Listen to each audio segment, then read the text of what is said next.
Salut și bine m-am regăsit la un episod. Eu sunt Paruș România și astăzi vom face o verificare de gramaj la FS3 2023 de 1,8 grame. Anul acesta. Dacă vom strânge 20 de like-uri la acest episod, o să facem verificarea și la FP3 Enigma de 2 grame. Cele noi. Bun, deci îl tai acum, îl voi desface, îl aprafă și vom verifica acolo frumos. Revin. Bun, deci am revenit. Desfacem acum. Prima dată dăm ambalatul ăsta jos, ca să putem găsi punctul slab. Eu undeva pe aici, pe la mijloc, să fie. Trebuie să-l găsesc pe undeva. Hai să vedem.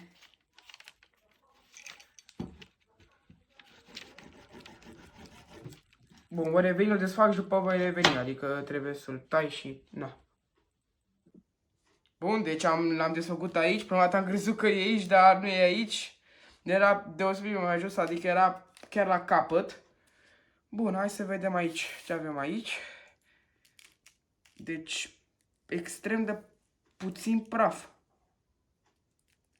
Deci, e... hai, deci nu cred că o să postez așa ceva, pentru că e extrem de puțin praf. Extrem de puțin praf.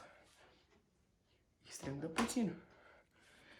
Deci, nu văd altundeva și e maxim atât, adică mai mult de 0,20 ce n-avem și cântarea mea pleacă de la 1 gram în sus, că este setat să fac asta.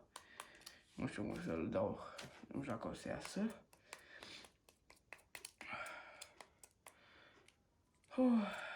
Stați așa, hai că dacă îl desfac și pe ăsta, poate găsi ceva și pe aici. Deci, hai, revenim. Bun, deci am revenit, am deschis ăla. Deci, da, l-am rupt și da, mai avea acolo încă ceva. Asta e diferit, hai să încercăm.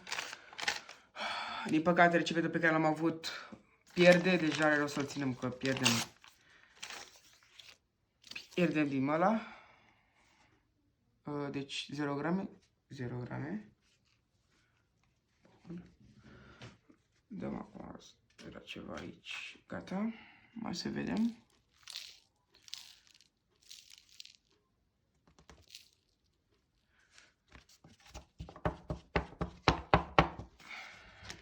Ia să vedem aici.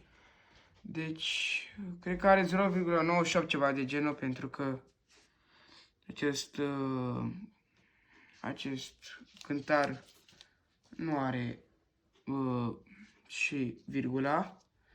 Deci ar veni 0, și ceva, adică 0,98, 0,97. Oricum așteptam că na, FS3 2023 are 1,8. Se scrie pe undeva pe aici. Da. Ciudat. Ciudat, chiar ciudat. Mă credeam măcar 1 gram. Dar se pare că are 0. Da. Bun, deci cam acesta a fost gramajul și verificarea la FS3 2023 de 1,8 grame. Dacă ajungem 20 de like-uri la această filmare, o să facem și cu FS3-ul și o să vă las aici testul.